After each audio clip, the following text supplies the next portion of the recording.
Story teller by Biplob YouTube চ্যানেলে আজ আপনারা শুনবেন ভিলেন ক্যান বি লাভার উপন্যাসের 40 নম্বর এপিসোড।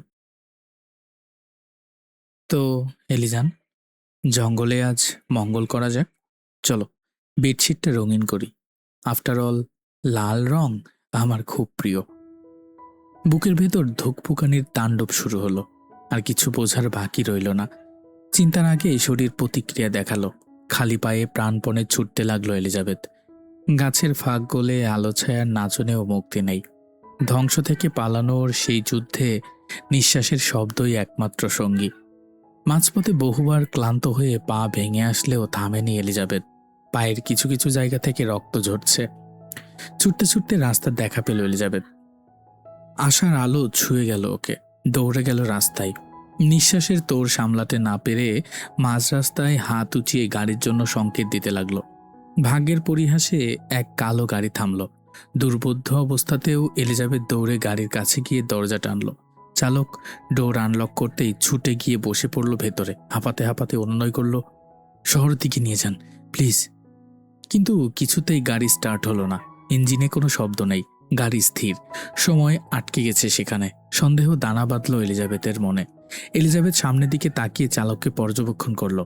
আকৃতি কেন যেন খুব পরিচিত ঠেকল ওর। গলা শুকিয়ে এলো আবারও। ধীরে বলল, এক্সকিউজ মি। চালক গ্রীবা বাঁকিয়ে পেছনে ফিরল। ঠোঁটের কোণে বিদঘুটে হাসি ঝুলে আছে। এলিজাবেথ বিস্ফোরিত চোখে তাকিয়ে দেখল রিচার্ড। ওর হৃদয় এক মুহূর্তে ভেঙে গেল। আতঙ্ক আর ধাক্কায় শরীর ভেঙে সিটে ঢলে পড়ল নিস্তেজ হয়ে। মনিটরিং রুমে বসে আছে রিচার্ড। চারপাশের দেয়ালে বিশাল স্ক্রিনের সারি, যেন কোনো বিশাল টিভি শোরুম। কম্পিউটার আর ইলেকট্রনিক সরঞ্জামে ঘেরা সেই ঘরে তার সামনে চলছে হার্ফ হাউসের প্রতিটি কোণার লাইভ সিসিটিভি ফুটেজ। বাথরুম থেকে শুরু করে শোবার ঘর, কোনো স্থানে রিচার্ডের নজর এড়ায় না। তবে এই মুহূর্তে রিচার্ডের চোখ আটকে আছে শুধুই এলিজাবেথের উপর। বিছানায় গুটিয়ে থাকা বিষণ্ণ এক মেয়ের করুণ প্রতিচ্ছবি। সকালের সেই ঘটনার পর থেকে ঘরের ছিটকানি খুলেনি এলিজাবেথ। একদম গুমড়ে গিয়েছে। একটু পরপর ঠুকরে উঠছে। কান্নার ভারে শরীর ক্লান্ত। এইমাত্রই দীর্ঘশ্বাসের ভেলায় ভেসে ঘুমিয়েছে। গ্যাংস্টার বস আরামসে বসে দেখছে সেই কান্না। এলিজাবেথের কান্না তার জন্য ছিল এক নির্মম তৃপ্তি। তাকে ব্লক করার অপরাধে এলিজাবেথকে দেওয়া ভয়ঙ্কর শাস্তি সে উপভোগ করছে প্রতিটি মুহূর্তে। হঠাৎ রিচার্ডের দৃষ্টি বদলে গেল। কঠিন চোখে নেমে এলো মলিনতা। বুকের গভীর থেকে অসহনীয় যন্ত্রণা হু হু করে উঠল। আলগোছে হাত রাখল স্ক্রিনের উপর, যেখানে এলিজাবেথ শুয়ে আছে। জমানো অব্যক্ত অনুভূতিগুলো শব্দ হয়ে বেরিয়ে এলো সুরেলা কণ্ঠে। আমিও চাই ছুটে যাই যে যাই, শুধু কাছে তোমার। মন দরিয়া ভেসে যায় দুজনে মিলে, এক আকাশে উড়ে বেড়াই মেঘ ছোঁয়া নিলে। নিজ ডেস্কে বসে আছে তাকোয়া। সামনে অজস্র ফাইল ছড়িয়ে ছিটিয়ে রাখা। দৃষ্টি ল্যাপটপের স্ক্রিনে, কাজের মধ্যে নিঃসন্দেহে মগ্ন। হঠাৎ আসমান এলো। সঙ্গে দুজন, প্রেম এবং লারা। দুজনের হাতেই হ্যান্ডকাফ। লারার মুখে বিরক্তির ছাপ স্পষ্ট, তবে প্রেমের ঠোঁটে এক প্রসারিত হাসি, যা ওর ডিম্পলকে আরো উজ্জ্বল করে তুলছে। ওরা আজ মেইন রোডে বাইকের রেসে নেমেছিল। অতিরিক্ত স্পিডে গাড়ি চালানোর জন্য এরিক তাদের আটক করেছে। পরবর্তীতে এরিক ওদের আসমানের হাতে তুলে দিয়ে বি টেক্সটাইলে চলে গিয়েছে। তাকোয়া গম্ভীর ও বুদ্ধিমতী মেয়ে। নির্দিষ্টভাবে জানে কোনো ভিত্তিহীন কারণে এখানে ওদের আনা হবে না। চোখে এক পলকও সরলতা নেই। আবারও নিজের কাজে মনোযোগ দিল। আসমান লারা আর প্রেমকে আলাদা আলাদা লকআপে রাখে। লারাকে লকআপে ঢোকানোর সময় প্রেম শীষ বাজিয়ে লারার মনোযোগ আকর্ষণ করে গদগদ কণ্ঠে বলে, ডোন্ট ওয়ারি জান্স, কাল সকালেই বেরিয়ে হয়ে যেতে পারবে। বারে পড়ে থাকার চেয়ে থানায় থাকা ঢের ভালো। লারার ঠোঁট চিপে বিশ্রী গালি দিল। প্রেম তার বিপরীতে ঠোঁট কামড়ে হাসল। আসমান গেল তাকোয়ার পাশে বসতে। তাকোয়া ছিল গম্ভীর, সোজা প্রোফাইল। ও তাকবীরের পাস হিস্ট্রি ঘাটছিল। ভেতর থেকে গরম নিঃশ্বাস বেরিয়ে এলো। আসমানকে লক্ষ্য করে বলল, এটা সত্যি কষ্ট ছাড়া নষ্ট হয় না কেউ। আসমান কিছু বলার আগে তার ফোন বেজে উঠলে সে বেরিয়ে গেল। প্রেম লকআপের ভেতর থেকে গলা উঁচিয়ে বিটলামে স্বরে বলল, খুব মায়া হচ্ছে নাকি? কি ব্যাপার মিস তাকোয়া, প্রেমে টেমে পড়ে যাচ্ছেন নাকি? আমি তো জানতাম আপনাদের কালচারের মানুষরা শ্যামবর্ণ পছন্দ করে না। তাকোয়া একগুঁয়ে দৃষ্টিতে কম্পিউটারের স্ক্রিনে তাকবীরের ছবির দিকে তাকিয়ে আনমনে বলে উঠল, শ্যামবর্ণ পুরুষের চাহনি যে একদম মন গহীনে গিয়ে লাগে। প্রেম অবাক হয়ে পরপরই নাক ছিটকাল, তারপর বলল, ছ্যা, আপনিও প্রেমে ফেসে গেলেন। শুনেন মিস, প্রেমে পড়ার চেয়ে গাঞ্জা খাওয়া ঢের ভালো।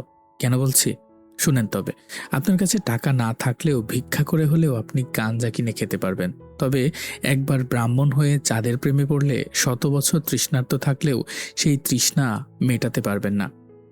তাকোয়া সশব্দে নিঃশ্বাস ফেলল, কিন্তু কোনো উত্তর দিল না। প্রেম তাকিয়েছিল লারার সেলে। লারা ইতিমধ্যে শক্ত কাঠের চৌকিতে শুয়ে ঘুমিয়ে পড়েছে। আসার আগে গরম পানি খেয়েছে যথেষ্ট পরিমাণ। প্রেমের কণ্ঠস্বর এবার গম্ভীর হয়ে উঠল, বলল, এই, আপনাকে তো এখন এই মিশনে রাখা রিস্ক। বলা তো যায় না কখন আবার সব প্রমাণ প্রেমের সাগরে ভাসিয়ে দিলেন।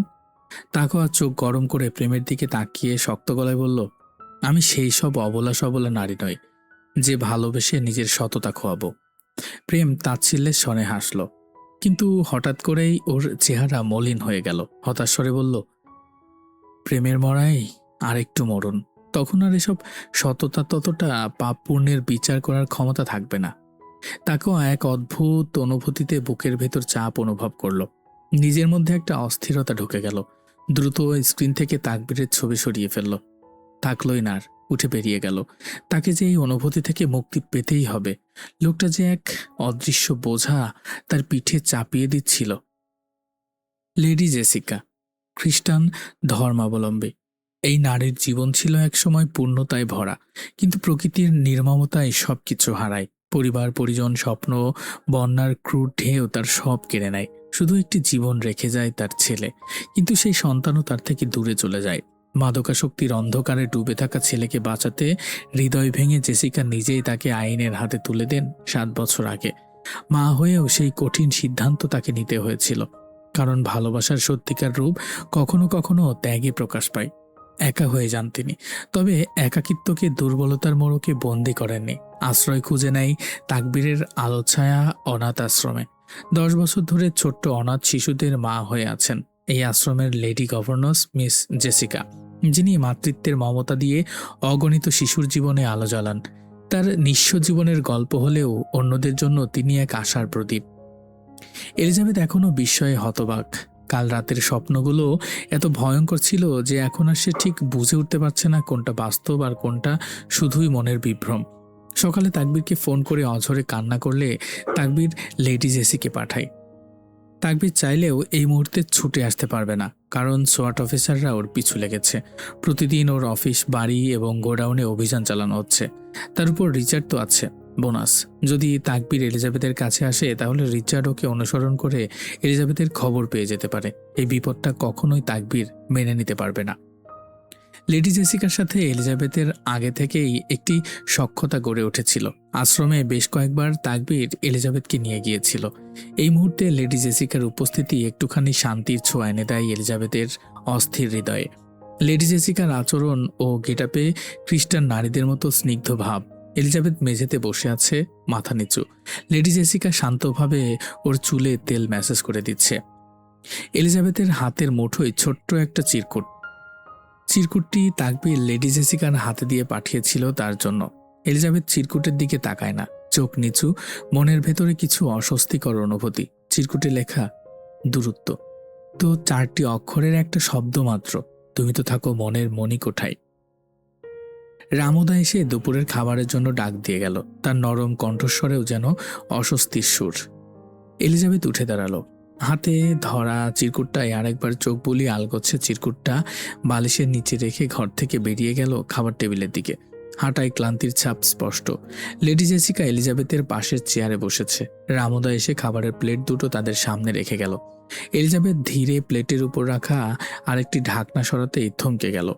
মুহূর্তেই চিৎকার চাপা দিয়ে দূরে ছিটকে পড়ে। চোখে আতঙ্ক জমে শ্বাসরুদ্ধকর ভীতিতে নিঃশ্বাস আটকে আসে। লেডি জেসিকাও শিউরে উঠলেন। তার চোখ প্লেটের দিকে স্থির। সুপের বাটির ভেতর থেকে একটা কাটা আঙুল। আঙুল থেকে রক্ত এখনও পতিত হচ্ছে। পুরো বাটি রক্তে লাল হয়ে গেছে। ঘরটা কেমন নিস্তব্ধ আতঙ্কে ভরে গেল। লেডি জেসিকা চটজলদি করে সুপের বাটিটা সরিয়ে ফেলল। গলা ছেড়ে রামদাকে ডাকতে থাকলো, তবে রামুদা আসাতেও তেমন ফায়দা হলো না। ভদ্রলোক কথা বলতে পারে না, নিঃশব্দে মাথা নত করে রেখেছে শুধু। লেডি জেসিকা এত চিৎকার চেঁচামেচি করছে, তাও তার মধ্যে কোনো বিভ্রান্তির ছাপ দেখা গেল না। এলিজাবেথের কান যেন কিছু শুনছে না, চোখও কিছু দেখছে না, কেবল মাংসপেশিগুলো ভয়ে কাঁপছে। সে আঙুলটা চিনতে পেরেছে। এক ঝাপটায় মনে পড়ল ছেলেটির কথা। আগেরবার ফেসবুক আইডি নষ্ট হওয়ার পর দ্বিতীয়বার আর খোলেনি এলিজাবেথ। তবে এবার কিছুদিন আগে গোপনে খোলা ইনস্টাগ্রাম অ্যাকাউন্টে এলিজাবেথ ছেলেটিকে ফলো করেছিল। ছেলেটি ছিল সোশ্যাল ইনফ্লুয়েন্সার, যার ব্লগগুলো তার কাছে বেশ ইন্টারেস্টিং লেগেছিল। একটা ভিডিওতে ছেলেটির হাতে যে রিংটি ছিল সেটাই এখন এই মুহূর্তে সুপের বাটির মধ্যে। কেউ ইচ্ছাকৃতভাবে এই রিংটি পাঠিয়েছে, যেন সতর্কতা বার্তা দিয়ে গেছে। মাথায় এসব আসতে এলিজাবেথ দ্রুত টেবিলের কাছে গেল। সুপের বাটির পাশে সাদা একটা চিরকুট পড়ে আছে। এলিজাবেথ করুণ দীর্ঘশ্বাস ফেলল। কাপা কাপা হাতে তুলে নিল চিরকুট, যেখানে গুটো গুটো অক্ষরে রক্তজবা রঙে তীক্ষ্ণ ঘাতে ফুটিয়ে তোলা হয়েছে ত্রাসের সাম্রাজ্য, রক্তাক্ত সংগ্রাম, পৈশাচিক প্রতিরোধ। I am watching your every move darling, and you must understand that you will never be able to stop a stalker. যার প্রতিটি পরতে জেদ, নির্ভয়, উজ্জ্বল এক ম্রিয়মান প্রভা, রণক্ষেত্রের গর্জন, ক্রোধের বহিঃপ্রকাশ পেয়েছে রক্তের লেখাগুলোতে। এলিজাবেথ রক্তহীন বিভীষিকাময় পরিস্থিতিতে অভ্যন্তরীণ তোলপাড় সামলে নিল। অতঃপর রামুদাকে চলে যেতে বলল। পরপর লেডি জেসিকাকে খেতে বলে নিজে সাবলীলভাবে উপরে চলে গেল। বিস্মিত লেডি জেসিকা পেছন দিয়ে এত ডাকলো, তবু শুনল না এলিজাবেথ। রিচার্ডের হাতে মালব্রো সিগারেট, মনিটরিং রুমের অন্ধকারে বসে সেই কখন থেকে ধোঁয়া ওড়াচ্ছে। পায়ের নিচে পড়ে আছে অসংখ্য টুকরো পোড়া সিগারেটের অবশিষ্ট অংশ। তবে চোখ নিবদ্ধ শুধুমাত্র স্ক্রিনে। এলিজাবেথ আজ রাতের শাওয়ার নিচ্ছে বেশ দেরিতে। এই বিলম্বে খানিকটা ক্ষিপ্ত হলেও রিচার্ডের মুখে কোনো স্পষ্ট প্রতিক্রিয়া নেই। বাথরুমে সিসিটিভি ফুটেজ আপাতত বন্ধ। বেশ কিছুক্ষণ পর এলিজাবেথ বেরিয়ে এলো নরম ত্বকে সাদা বাথটব পেঁচিয়ে। রক্তজবা রং চুল থেকে টপ টপ করে গড়িয়ে পড়ছে জল। সেই শীতল স্রোত ছুঁয়ে যাচ্ছে কাঁধের উষ্ণতা। মাত্র শাওয়ার নিয়ে বেরিয়ে আসা এলিজাবেথের শরীর থেকে লাবণ্যময় জ্যোতি বের হচ্ছে। সেই অন্ধকারাচ্ছন্ন ঘরটায় যেন নিমিষেই রৌদ্রোচ্ছ ছড়িয়ে পড়ল। থমকে যায় রিচার্ডের চোখের পলক। হাত থেকে পড়ে গেল বাকিটুকু সিগারেট। বিমোহিতভাবে চেয়ে থাকলো তার অবাধ্য নারীর দিকে। রিচার্ডের দৃষ্টিতে প্রশ্ন, এমন সৌন্দর্যের সাক্ষী কি বারবার হওয়া সম্ভব? এলিজাবেথ আলতো পা জোড়া ফেলে বেডের কাছে গেল কুটিল হেসে। ঝিনুকের মুক্তদানার ন্যায় দ্যুতি ছড়াচ্ছে ওর সুশ্রী হাসি থেকে। এলিজাবেথ তাকালো ক্যাবিনেটের উপর থাকা ছোট্ট পুতুলটার দিকে, তাকালো সিলিংয়ের উপর। অতঃপর রহস্যময় হাসি তুলে ধরল অধর কোণে। অকস্মাৎ বাথরুমের ফিতেটা খুলে দিল। রিচার্ডের হৃদয় কুঁচকালো। এবার এলিজাবেথ বিস্মিত পর্যায়ে গিয়ে করে বসল এক দৃষ্টিনন্দন কাজ। শরীর থেকে উষ্ণ উত্তাপ বের হতে থাকে রিচার্ডের। ঘন হয়ে এলো নিঃশ্বাস। শক্ত করে চেপে ধরল দুই উরু। এলিজাবেথ পিলো ভাতে ধরল বাথরুমের কাঁধের কেন্দ্রিক অংশ। অতঃপর উদ্যত হলো খুলে ফেলার জন্য। এলিজাবেথ একটানে বাথরুমটা কাঁধ থেকে সরিয়ে ফেলল। রিচার্ডের হাত স্ক্রিনের দিকে ছুটে গেল। চাইল থামাতে, মুখ ছিটকে বেরিয়ে এলো, ওফ ফাক। কিন্তু কিছু করার আগেই এলিজাবেথ আবারও বাথটবটি নিজের শরীরে জড়িয়ে নিল। রিচার্ড হতভম্ব। ঠোঁট থেকে বেরিয়ে এলো এক অজান্ত ফোঁস শব্দ, নিঃশ্বাস ভারী ও দ্রুত। এলিজাবেথের চোখে চূড়ান্ত রহস্যের দৃষ্টি, যা রিচার্ডকে এক মুহূর্তের জন্য পরাজিত ও একইভাবে মুগ্ধ করে রাখে। এলিজাবেথ গুনগুন করতে লাগলো। রিচার্ড থুতনির নিচে হাত ঠেকিয়ে দেখছে গভীর মনোযোগ দিয়ে। এলিজাবেথ এলোমেলো পায়ে হাঁটছে, ওষ্ঠপুটে চঞ্চল হাসি। হঠাৎ থমকে দাঁড়ালো, দুহাত পেছনে নিয়ে কোমরের উপর রাখলো, কাঁধ এক পাশে হেলালো, পরপর অপর পাশে হেলালো। এভাবে দুলতে দুলতে কণ্ঠ ছেড়ে সুর তুলল। রিচার্ডের ঠোঁটে চাপা হাসির ছায়া।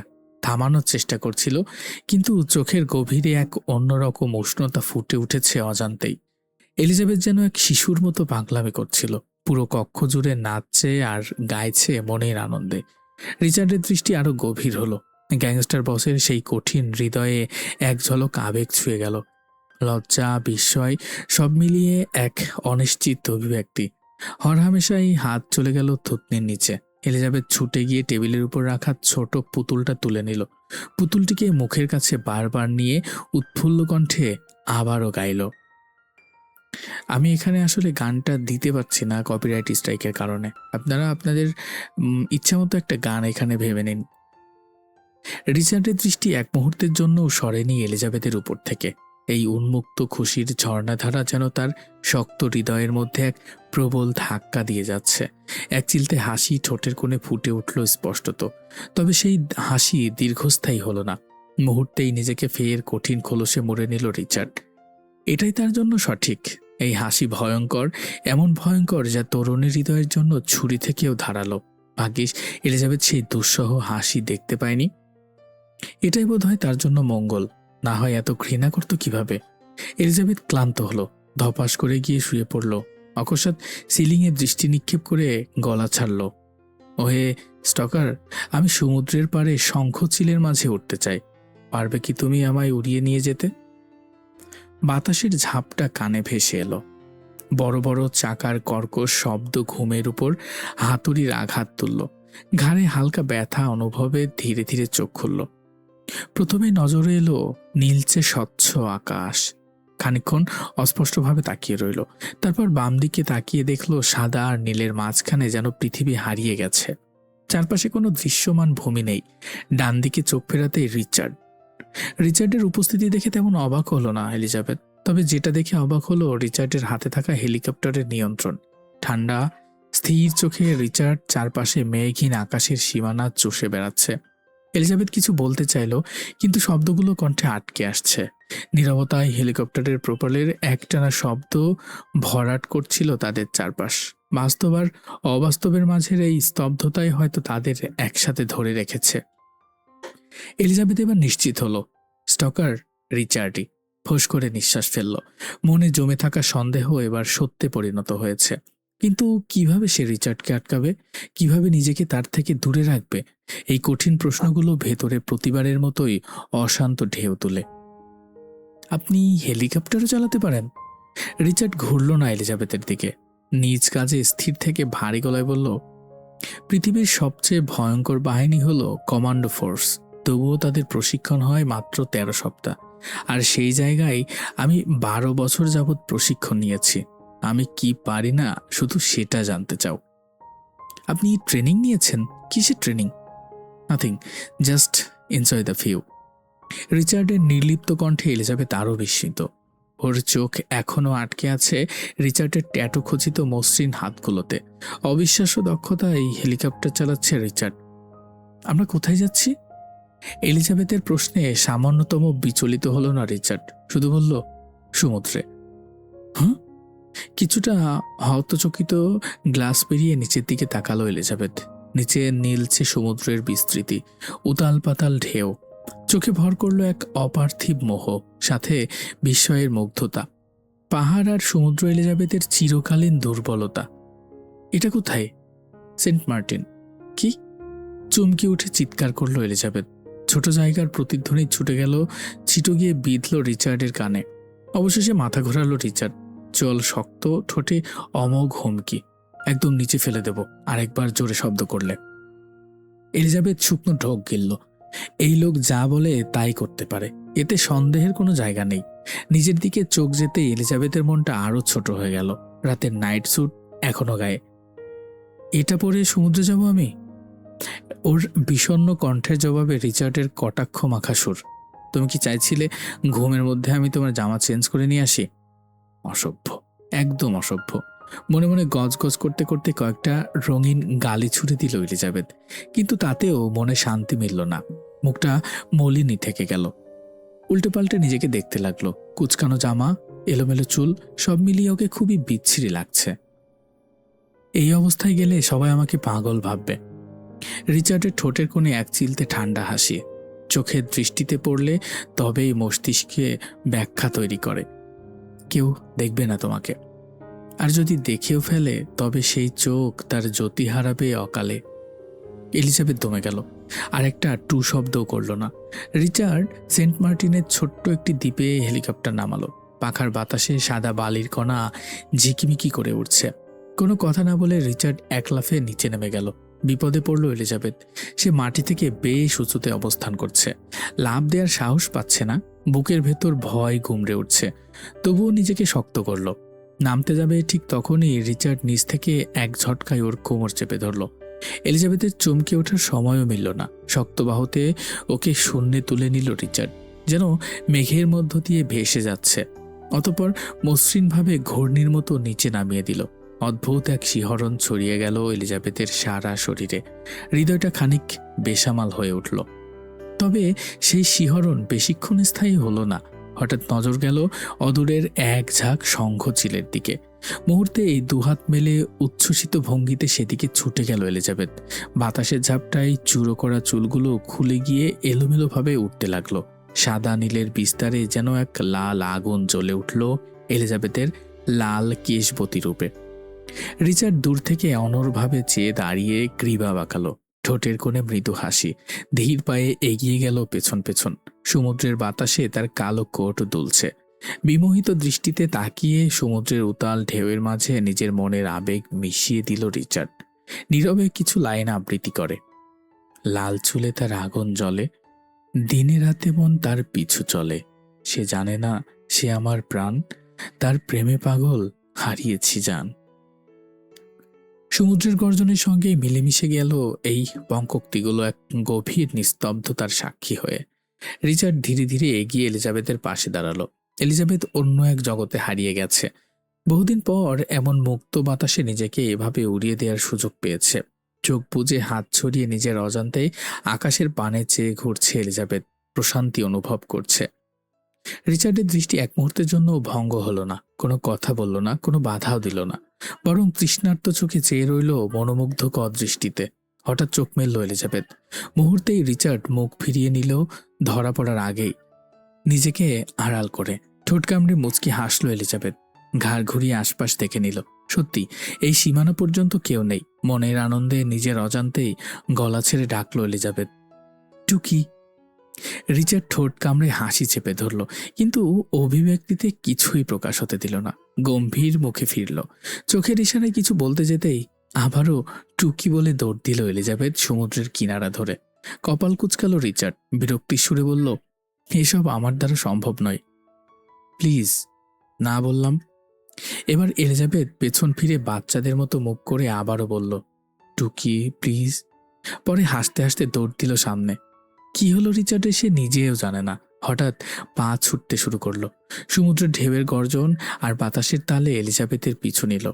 তাদের চুল পোশাক বাতাসে উঠছে, আর অনুভূতি যেন ক্রমশ আরো গভীর হয়ে উঠছে। লম্বা পা ফেলে খুব বেশি সময় লাগলো না এলিজাবেথকে ধরতে। হঠাৎই পেছন থেকে এলিজাবেথের কোমর জড়িয়ে ধরল রিচার্ড। শক্ত আর মোলায়েম সেই স্পর্শে এলিজাবেথের ভেতরটা কেঁপে উঠল। তরঙ্গের মতো শিহরণ বয়ে গেল সারা দেহে। রিচার্ডের শক্ত হাত ধরে চেপে ধরল। নিজেকে শূন্যে ভাসতে অনুভব করল। ঘূর্ণির মতো চারপাশের দিগন্ত হারিয়ে যেতে লাগলো। ঠোঁটে এক চঞ্চল মুক্তির হাসি। এই মুহূর্তটা যেন সমুদ্রের বিশালতার মতোই সীমাহীন। রিচার্ডের হৃদয়ের শব্দহীন প্রেমের স্পর্শে এলিজাবেথের নতুন এক জগতে প্রবেশ করল। হঠাৎ ঘূর্ণিঝড়ের মধ্যে এলিজাবেথের চোখ আটকে গেল রিচার্ডের সমুদ্র নীল দৃষ্টিতে। থমকে গেল রিচার্ড, থেমে গেল দৃষ্টি। সেই নীল চোখে এক গভীর শুষ্ক মরুভূমির ছোঁয়া, যেখানে মিশে আছে অস্ফুট আবেগের জোয়ার। মুহূর্তটি থেমে রইল এক চিরন্তন নিস্তব্ধতায়। অকস্মাৎ রিচার্ডের হাত আলগা হয়ে গেল। এলিজাবেথের নগ্ন পা নেমে এলো সাদা বালিতে। কিন্তু এই স্থিরতাটাও টিকল না। হঠাৎই রিচার্ড হ্যাঁচকা টানে ওকে নিজের দিকে ঘুরিয়ে নিল। এলিজাবেথ ভ্রান্ত দৃষ্টিতে তাকালো, কিছু বুঝতে না পেরে সরতে চাইল। তার আগেই রিচার্ডের হাত কোমরে শক্ত হয়ে চেপে বসে গেল। ওকে এতটাই কাছে টেনে নিল যে কোনো ফাঁক ফোকর নেই তাদের মাঝে। রিচার্ডের নীল চোখের দৃষ্টিতে আপাতত নেই কোনো হিংস্রতা, নিঃশৃংসতা, আছে শুধু কাছে পাওয়ার তীব্র আকাঙ্ক্ষা। এলিজাবেথ ছটফট করে পা নাড়াতে গেলে রিচার্ড নিজের পা হাঁটু অবধি তুলে ওর পা পেঁচিয়ে ধরল। অপর হাত দিয়ে জাপটে ধরল ওর কোমল গ্রীবা। কোনো আগাম সংকেত ছাড়াইও ওষ্ঠে কামড়ে ধরল এক ঝড়ের মতো হঠাৎ বন্য তীব্রতায়। এলিজাবেথের শ্বাস আটকে এলো। চোখ মুখ কুঁচকে রিচার্ডের কোট খামচে ধরল। নিজেকে মুক্ত করার চেষ্টা করেও সেই স্পর্শের গভীর আবেগে ডুবে যাচ্ছে। বাতাসের গর্জন আর সমুদ্রের ঢেউগুলোও যেন তাদের এই মুহূর্তকে সাক্ষী রেখে চুপ হয়ে গেল। তুমি দূরে ছিলে, সময়টা এত কষ্ট পেতে হয়নি যতটা কাছে পেয়েও পেতে হচ্ছে। কালো সানগ্লাসের আড়ালে লুকোনো চোখ থেকে এক ফোঁটা অশ্রুবিন্দু গড়িয়ে পড়ল সাদা পাঞ্জাবির বুক পকেটে। এই মরণশীল যন্ত্রণার নিস্তব্ধতার সাক্ষী হয়ে থাকতে পারল না আর। দ্রুত পায়ে গিয়ে গাড়ির দরজা খুলে বসল ভেতরে। রেয়ান তাকবীরের মনের অবস্থা অনুভব করতে পেরে কোনো কথা না বলে গাড়ি ঘুরিয়ে মুহূর্তে স্থান ত্যাগ করল। রিচার্ড ছিল বরাবরই চতুর, শীতল অথচ তীক্ষ্ণ। রিচার্ড জানতো তাকবীর সেন্ট মার্টিনে এসেছে অফিসের কাজে, তাই তো সময় বুঝে পরিকল্পনা করে এই রাস্তায় নিয়ে এসেছে এলিজাবেথকে। কক্সবাজার যাওয়ার সহজ পথ এড়িয়ে তাকবীরকে পোড়ানোর জন্যই এই পথ বেছে নিয়েছিল রিচার্ড। সে হাসছে অন্য কারোর সাথে, অথচ আমার হৃদয় চূর্ণ বিচূর্ণ হয়ে যাচ্ছে। কিন্তু আমি তো তাকে ভালোবাসি, তবুও তার খুশিতে আমার এত কেন হিংসে হচ্ছে? রেয়ান প্রত্যুত্তর করল না, তার কাছে এর জবাব নেই। তাকবীর ভগ্ন হৃদয়ে চেয়ে আছে বাইরে, দৃষ্টি নির্জীব, চোখে চকচকে জল। কি ব্যাপার, এটার আবার কি হলো? গান চালু হচ্ছে না কেন? তাকবীর সামনে তাকালো। রেয়ান বারবার ব্লুটুথে গান বাজাতে চাইছে, তবে হচ্ছে না। ফিসলে হাসলো তাকবীর। এটাও বোধ হয় ওর মতোই ভেতরে ভেতরে নিঃশেষ হয়ে যাচ্ছে। ওটার কি প্রয়োজন? আমাকে বললেই তো আমি গান শোনাই। অনেকদিন আপনার গান শুনি না বস। বুক ভরে নিঃশ্বাস নিয়ে নিল তাকবীর, অতঃপর হাহাকার মেশানো স্বরে সুর তুলল। তোমায় ছোঁয়ার ইচ্ছে আমায় ভীষণ পীড়া দিচ্ছে, বলো কবে ছুতে দিবে? তুমি আবার আমার হবে, বলো কোন তারিখে কবে? আমার একা একা থাকা, একা স্মৃতি ধরে রাখা, আর পারছি না এভাবে। তুমি আবার আমার হবে, বলো কোন তারিখে কবে? আপনি জানলেন কিভাবে আমি ওই জঙ্গলে আছি? পৃথিবীর যেই প্রান্তেই তুমি থাকো না কেন, আমি সেখানেই থাকব। কিভাবে জানো? কারণ আমি তোমার ওখানে বসবাস করি। রিচার্ড এলিজাবেথের বৃক্ষপটের দিকে ইশারা করে বলল। সেখানে হঠাৎই তীব্র চাপ অনুভব করলো এলিজাবেথ। মানে? রিচার্ড কোনো উত্তর দিল না, সমুদ্রের দিকে দৃষ্টি স্থির করে বসে রইল। ওরা পাড়ে বসে আছে। রিচার্ডের সমুদ্র নীল চোখ আটকে আছে ঢেউয়ের ওপারে, আর এলিজাবেথের দৃষ্টি থেমে আছে রিচার্ডের উপর। অকস্মাৎ এলিজাবেথ নীরবতা ভেঙে বলল, আপনাকে আজ একটু বর্ণনা করি। রিচার্ড চমকে তাকালো, ঠোঁটের কোণে এক চিলতে বিদ্রূপ হাসি টেনে বলল, এত সৌভাগ্য হলো বুঝি আমার? করি না? ওকে প্রিন্সেস। আজ ঘৃণিত দৃষ্টি ছাড়া তাকালো এলিজাবেথ, কোনো জড়তাবিহীন সাবলীলভাবে বলতে থাকলো, ঘন কালো সিল্কের মতো মসৃণ চুল, চওড়া তামুকের মতো কপাল, যেন শক্ত পাথরের তৈরি, সমুদ্র নীল চোখ, গভীর আর মুগ্ধতার অতল, খাড়া নাক, তীক্ষ্ণ যাও লাইন, গালে কাটা দাগ, দুর্নীতির ঢেউয়ের মতো মোলায়েম ভাঙা, ভ্রুদের মাঝে হালকা এক ভাঁজ, যেন চিন্তা আর দৃঢ়তার মিশ্রণ, কালচে ঠোঁট, শক্ত অথচ রহস্যময়, আকর্ষণীয় অ্যাডামস অ্যাপেল, তালগাছের মতো লম্বা শরীর, দৈত্যের মতো শক্তিশালী গড়ন, হাত দুটো যেন ডাইনোসরের পাখা, হাতের রগগুলো ফুটন্ত পানির মতো সবসময় টকবক করে, পায়ের গড়ন এমন যে মনে হয় লোহার রড দিয়ে জোড়া লাগানো, শরীর জুড়ে দলা দলা মাংস, হাঁটার স্টাইল অ্যানাকন্ডার মতো, কণ্ঠ বাজ পাখির মতো। রিচার্ডের অভিব্যক্তি একটুও বদলালো না, শুধু একটু নাক কুচকে মৃদু গলায় বলল, আমার চাঁদটা কি তোমার পছন্দ হয়নি রেড? ওটা নিয়ে কিছু বললে না তো। চাঁদ মানে? রিচার্ড ঠোঁট কামড়ে ভুরু নাচাতে নাচাতে বলল, you don't know that red. মেয়েদের চাঁদের সৌন্দর্য থাকে তাদের ঠোঁটের হাসিতে, কিন্তু আমাদের পুরুষদের চাঁদের মতো কার্যকারিতা থাকে একটু নিচে। বলে চোখ টিপল রিচার্ড। কথার মানে বুঝতে পেরে থতমত খেয়ে যায় এলিজাবেথ, সঙ্গে সঙ্গে ঘাড় ঘুরিয়ে অন্যদিকে ঘুরে যায়। এবার আমি করি। এলিজাবেথ না ঘুরে বলল, কি? তোমার স্বর্গ সুখ রূপের বর্ণনা। এলিজাবেথ উৎসুক চোখে রিচার্ডের দিকে ফিরল। কিছু বলার আগে রিচার্ড আলতো করে হাত বাড়িয়ে দিল, আঙুলগুলো এলিজাবেথের চুলে ছুঁয়ে দিয়ে ধীর গলায় বলল, মায়া। তারপর কপাল ছুলো, মৃদু স্বরে আওড়ালো, মায়া। ঠোঁটে ছুঁয়ে আরো গভীর হয়ে আওড়ালো, মায়া। অতঃপর চোখ, নাক, গাল সবটুকু স্পর্শ করে রিচার্ডের কণ্ঠে যেন ঝরে পড়ল, মায়া, আর মায়া।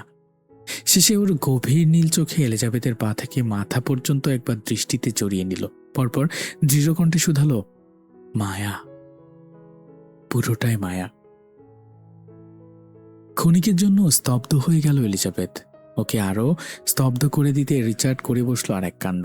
ওর তবদা খাওয়া চেহারা দেখে স্মিত হেসে আলতো করে ওর নাক টেপে দিল। এলিজাবেথের ভেতরে যেন ঝড় বয়ে গেল, তনুবনে এক পুলকের ঢেউ ছড়িয়ে পড়ল। মনে হলো পেটে যেন অজস্র প্রজাপতি একসঙ্গে উঠতে শুরু করেছে। বুকের ভেতর ড্রিম ড্রিম শব্দ থামছেই না। রিচার্ডও কেমন জানি হয়ে যায় এই মেয়ের সংস্পর্শে এলেই। ওর এলোমেলো চুলগুলো আরও এলোমেলো করে দিয়ে বিড়বিড় করে আওড়ালো, উঠে যাবে চাঁদ আর ফুটে যাবে ফুল, মিলে দিলে চোখ তুই খুলে যাবে চুল। এলিজাবেথের চোখে বিস্ময়কর মুগ্ধতা। অবাক করে বলে, আপনি গানও গাইতে পারেন? জানেন, ভালো মানুষের গানের গলাও আপনার মতো খুবই সুন্দর। চিবুক শক্ত হয়ে এলো রিচার্ডের। গৌরবর্ণের শিরা উপশিরাগুলো স্পষ্ট দৃশ্যমান হয়ে উঠল তাৎক্ষণিক। লক্ষ্য করে এলিজাবেথ ঠোঁট কামড়ে হেসে ছোট ছোট চোখ করে হিসিসি আওড়ালো, আর ইউ ফিলিং হিংসা মিস্টার কায়নাত? জেলাসি? আমার জেলাসি এত সস্তা না, যাকে তাকে নিয়ে হয় না। মাইন ফাকিং ফুল। ওমা, ওই ছেলেটা কি হ্যান্ডসাম! ঝড়ের বেগে ঝাঁপিয়ে পড়ল রিচার্ড। এলিজাবেথের কণ্ঠনালী ধরে বালির সাথে চেপে ধরল। সমুদ্র নীল চোখ দুটোতে ঘনীভূত হচ্ছে আগ্নেয়গিরির অগ্নোৎপাত। চিবিয়ে চিবিয়ে বলল, এই আল্লাহর বান্দি, এই আমার দিকে তাকা। তোর চোখের মনের সাইজ দেখতে চাই আমি। কত বড় সাহস, তুই আমাকে রেখে অন্য কারোর দিকে তাকাচ্ছিস? ভয় বা কান্না পাওয়ার বদলে ফিক করে হেসে দিল এলিজাবেথ। ভ্রু কুচকালো রিচার্ড। আশপাশ তাকিয়ে দেখল দৃষ্টি সীমানার ভেতর কেউ নেই। সবটা বুঝতে পেরে ছেড়ে দিয়ে উঠে দাঁড়িয়ে গেল। এলিজাবেথ হাসতে হাসতে গড়াগড়ি খাচ্ছে। উপন্যাসটা কেমন লাগছে আপনাদের কমেন্টের মাধ্যমে জানিয়ে দিন। ভালো লাগলে বন্ধুদের সাথে শেয়ার করুন, আর চ্যানেলটা সাবস্ক্রাইব করে না থাকলে এখনই সাবস্ক্রাইব করুন। ধন্যবাদ, সাথে থাকুন। খুব শীঘ্রই ফিরে আসছি পরবর্তী এপিসোড নিয়ে।